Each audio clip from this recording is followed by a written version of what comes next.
truth finds a way. The early morning sun peeked through the heavy drapes of the courtroom, casting long shadows across the polished wooden floor. The room, though grand in design, felt suffocating. Rows of wooden benches were filled with a mix of spectators, curious townsfolk, journalists scribbling notes, and a few faces lined with quiet tension. Among them sat Monica Jackson, her calm exterior betraying none of the turmoil beneath the surface. Her dark brown skin glowed faintly under the artificial light, and her neatly braided hair rested on her shoulders. Monica sat upright, her back straight as if guided by an invisible string. Her hands clasped lightly in front of her. She was dressed modestly in a crisp white blouse and black slacks, a deliberate choice to exude humility and respect. Yet her sharp eyes scanned the room with precision, taking in every face, every movement. To the casual observer, she looked like any other defendant, but to those paying close attention, there was something unusual about her.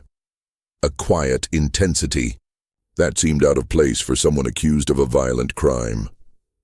The bailiff called the court to order, and all eyes turned to the front of the room where Judge Howard Grayson, an older white man with thinning silver hair, entered.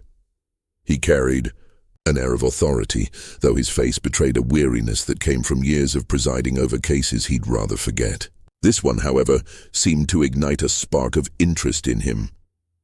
Perhaps it was the presence of Officer Bradley Simmons, sitting smugly at the plaintiff's table, or the murmurings of a case that had already captured the attention of local news outlets. State versus Monica Jackson, the bailiff announced, his voice echoing off the high ceilings. Monica rose, her movements deliberate and controlled, and faced the judge.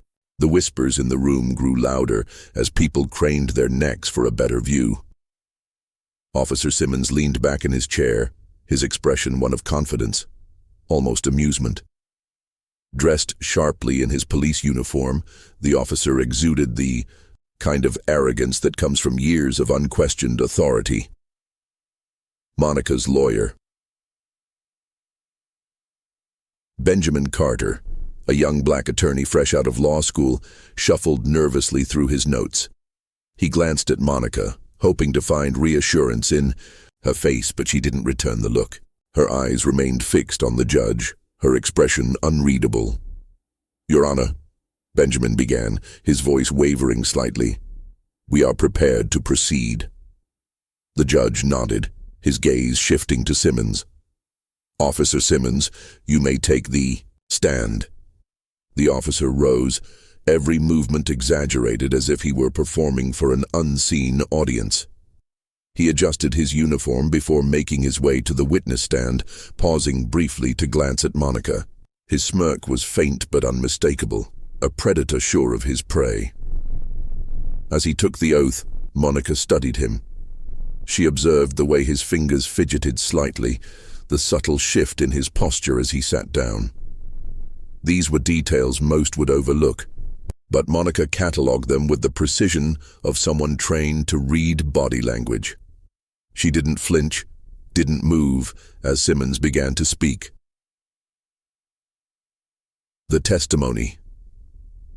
On the evening in question, Simmons began, his voice steady and loud enough to carry across the room. "I was responding to a disturbance call near the east side of town. I encountered the defendant, Miss Jackson, loitering outside a closed business. There were murmurs in the courtroom. Loitering, a catch-all accusation, especially against people of color." Simmons pressed on, seemingly unfazed. "When I approached her and asked what she was doing there, she immediately became hostile. She refused to identify herself, raised her voice, and when I attempted to de-escalate the situation, she physically assaulted me." Gasps rippled through the courtroom. Monica remained still, her face a mask of calm. Simmons shifted in his seat, feigning a pained expression. "She hit me in the chest and attempted to reach for my service weapon. At that point, I had no choice but to restrain her." From the back of the room, a woman's voice muttered, "Sounds like a lie." Heads turned, but the judge quickly called for order. "Thank you, Officer Simmons," Judge Grayson said, his voice neutral. "You may step down." Monica's lawyer rose, visibly nervous. "Your Honor, before we continue, I'd like to ask the court to consider—" "Save it for your cross-examination, Mr. Carter," the judge interrupted. "Let's move on." Monica exhaled softly. Her patience was being tested, but she didn't let it show. She leaned slightly toward Carter, whispering, "Stay calm, focus on the facts." Carter nodded, though he looked far from reassured. As the prosecution rested its case, the atmosphere in the courtroom grew heavier. Simmons returned to his seat, his smirk now a full grin. He exchanged a glance with his fellow officers seated in the back row. Monica didn't miss the wink he gave them. Monica's turn. "Miss Jackson," the judge said, his tone carrying an edge of skepticism. "It's your turn to testify." Monica stood, smoothing her blouse as she approached the stand. The room fell silent as she took her seat, the weight of 100 stares pressing down on her. She adjusted the microphone in front of her, her movements slow and deliberate. "Miss Jackson," the prosecutor began, a middle-aged man with a sharp suit and sharper tongue. "Can you explain your actions on the night in question?" Monica leaned forward slightly, her voice steady and measured. "I can, but first, I need to clarify one thing. The officer's account is not only inaccurate, but intentionally misleading." There was a collective intake of breath. The prosecutor smirked. "Bold accusation, Miss Jackson. Do you have any proof to back it up?" Monica met his gaze, her dark eyes unyielding. "I believe the truth will come to light soon enough." The prosecutor opened his mouth to retort, but Monica's calm confidence left him momentarily speechless. Judge Grayson cleared his throat, signaling for the questioning to continue. As Monica began to recount her version of events, the tension in the room became palpable. The audience hung on her every word, sensing that this was no ordinary defendant. Unbeknownst to everyone, the wheels of justice were already turning, and the carefully constructed lies of Officer Simmons were beginning to unravel. The reveal. Monica sat on the stand, her posture as unwavering as her composure. She took a moment before speaking, her hands resting lightly on the edge of the wooden railing. The courtroom's silence was suffocating, every breath held in anticipation of what she might say. Her voice, when she finally spoke, was calm but carried an undeniable strength. "On the night in question," she began, her eyes sweeping across the courtroom, "I was on my way home from visiting a friend. I stopped near the corner of Magnolia and 5th to check my phone for directions." She paused briefly, allowing the detail to sink in. "That's when Officer Simmons approached me." The prosecutor leaned forward, ready to pounce. "And you're saying this encounter was completely unprovoked?" Monica tilted her head slightly, her expression unwavering. "Not entirely. I was standing on the sidewalk, which, as far as I know, isn't illegal. He approached me with his flashlight, pointed directly at my face and asked, in a tone I wouldn't call friendly, what I was doing there. "And how did you respond?" the prosecutor asked, his voice tinged with skepticism. "I told him I was checking directions," Monica replied evenly. "He asked for my identification. I asked if I'd done anything wrong." The prosecutor seized the moment. "So you questioned his authority?" "I questioned his motive," Monica corrected, her voice firm but not aggressive. "I wasn't obstructing traffic, trespassing, or causing any disturbance. I wanted to know why he was asking for my ID." There was a ripple of murmurs in the courtroom. Judge Grayson banged his gavel lightly. "Order in the court," Monica continued, her tone unchanging. "When I asked for clarification, he raised his voice and accused me of being uncooperative. I told him I wasn't trying to cause any trouble, but before I could say anything else, he grabbed my arm." Her words hung in the air, heavy and undeniable. The prosecutor raised an eyebrow, clearly trying to decide how to twist her testimony to his advantage. Are you claiming the officer physically restrained you without cause? Monica nodded. Yes. And when I told him to let go, he tightened his grip. He said, and I quote, "Women like you need to learn how to listen." Gasps erupted from the gallery. This time the judge's gavel came down harder. Order, I will not tolerate interruptions. The prosecutor forced a smile. Miss Jackson, that's a serious allegation. Do you have any proof of this statement? Monica looked directly at him, her gaze unflinching. No, because the body camera he was wearing conveniently malfunctioned. Isn't that right, Officer Simmons? All eyes turned to Simmons, who shifted uncomfortably in his seat. His confident smirk had faded, replaced by a slight clenching of his jaw. The prosecutor cleared his throat. Let's focus on the facts. Miss Jackson, you claim the officer restrained you.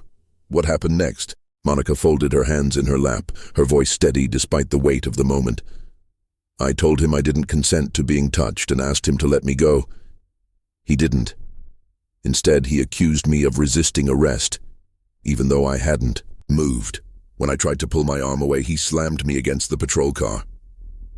Her words were a punch to the gut for everyone listening. A few people in the audience whispered to one another, their faces a mixture of disbelief and anger. The tension in the room was thick, and even the judge seemed momentarily taken aback. And after that? The prosecutor pressed, his tone more subdued now. Monica's gaze didn't waver. He handcuffed me and told me I was under arrest for assaulting an officer. The prosecutor leaned back, trying to regain control of the narrative. Miss Jackson, you're a strong woman. Is it possible the officer felt threatened by your physical resistance? Monica didn't flinch. I'm not stronger than a trained police officer. And let's be clear, I didn't resist until he violated my rights. The prosecutor opened his mouth to respond, but before he could, Monica added, I also didn't reach for his weapon, despite his claims. That was a fabrication to justify his use of force. The room seemed to freeze. Simmons shifted again, visibly uneasy. The prosecutor's face darkened as he struggled to maintain his composure. Miss Jackson, he said, his voice tight, you're asking this court to believe that Officer Simmons, a decorated member of the force, fabricated an entire incident.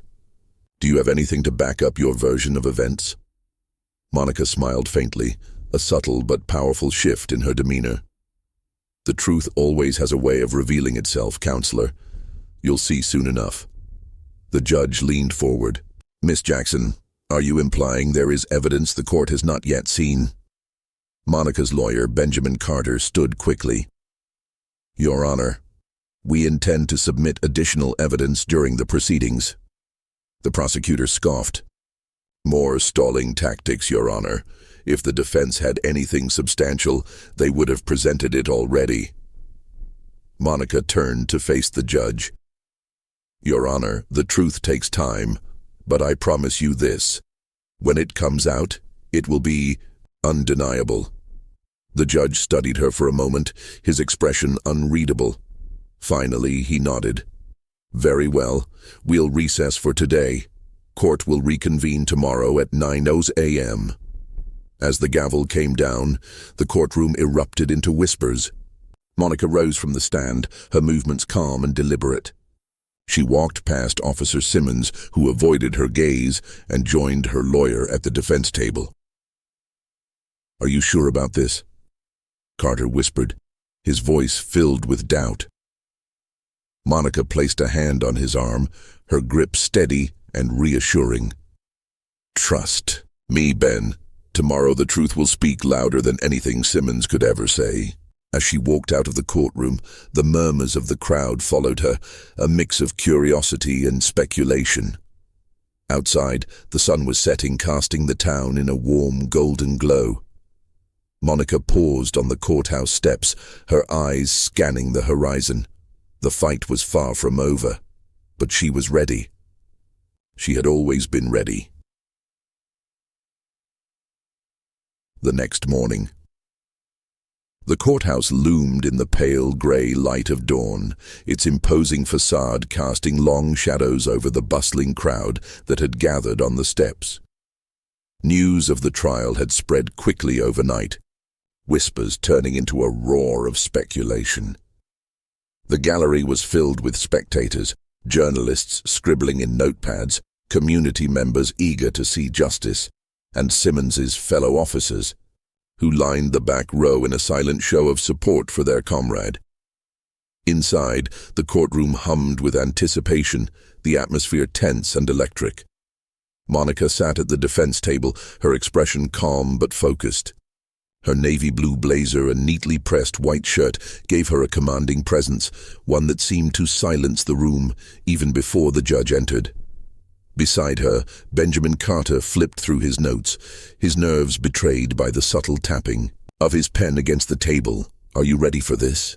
he asked in a low voice, glancing at her. Monica turned her head slightly, her gaze steady. "I've been ready for years, Ben. Let's give them the truth." The gavel struck, and Judge Grayson entered the room, his stern face surveying the crowd. "Court is now in session. We will continue with the case of State versus Monica Jackson." The prosecutor, a seasoned man with sharp features and a suit that seemed tailored to intimidate, stood first. "Your Honor, we intend to reinforce the testimony of Officer Simmons today and present additional evidence to support the charges against the defendant." Monica didn't flinch, her hands resting lightly on the table. She could feel the eyes of the room on her, but she remained as steady as a rock in the tide. The prosecutor called Simmons to the stand again, his polished demeanor masking the growing tension in the room. Simmons adjusted his tie as he walked to the stand, his movements slower than usual, as if weighed down by the scrutiny he could feel pressing in from every angle. "Officer Simmons," the prosecutor began, his voice firm but measured, "please remind the court of the events that led to the defendant's arrest." Simmons cleared his throat, his voice carrying a hint of strain. "As I stated before, I encountered the defendant near a closed business.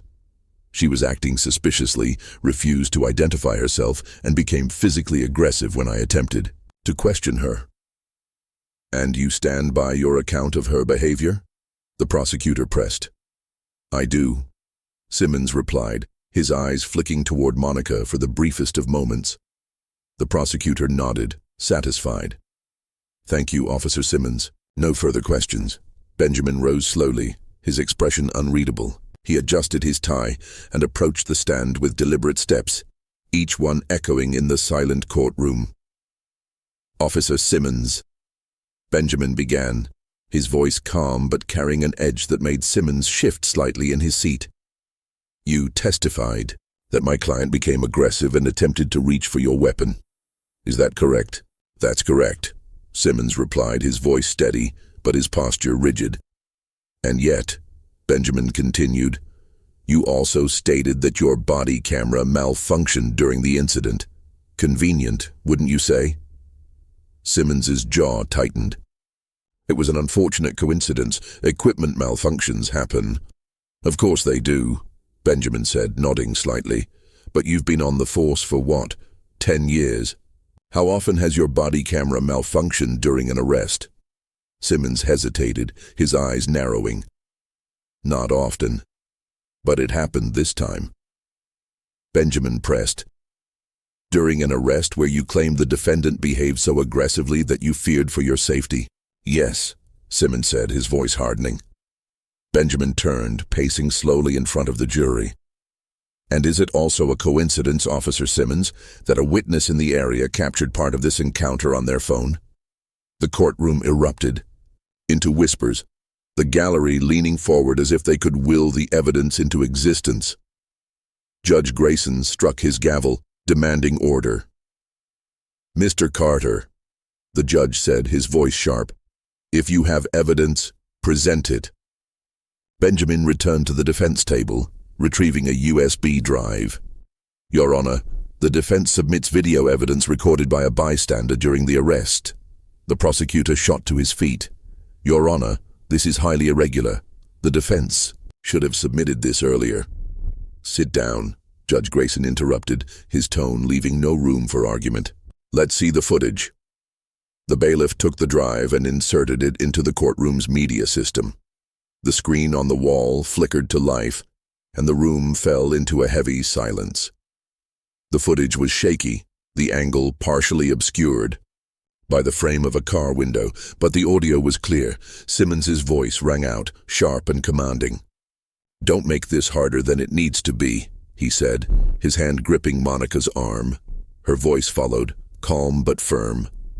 "I'm not resisting. Let go of my arm." The crowd watched, riveted, as Simmons shoved Monica against the patrol car. His words were clear now, biting and unmistakable. "Women like you don't get to question me." The courtroom erupted again, louder this time. The judge banged his gavel repeatedly, his face darkening with frustration. "Order. I will. Have order in this court. Do. The verdict." The courtroom emptied slowly for recess, but the tension lingered in the air, like a storm waiting to break. Monica sat silently at the defense table, her calm demeanor unshaken by the chaos the video evidence had unleashed. Beside her, Benjamin was pacing, his hands moving in erratic gestures as he muttered under breath. "This is huge, Monica," he said, finally stopping to face her. That footage just tore his testimony apart. Monica folded her hands neatly on the table, her gaze steady. "It's a crack in the wall, Ben, but walls don't fall with cracks alone. We need more." Benjamin exhaled sharply, leaning on the table.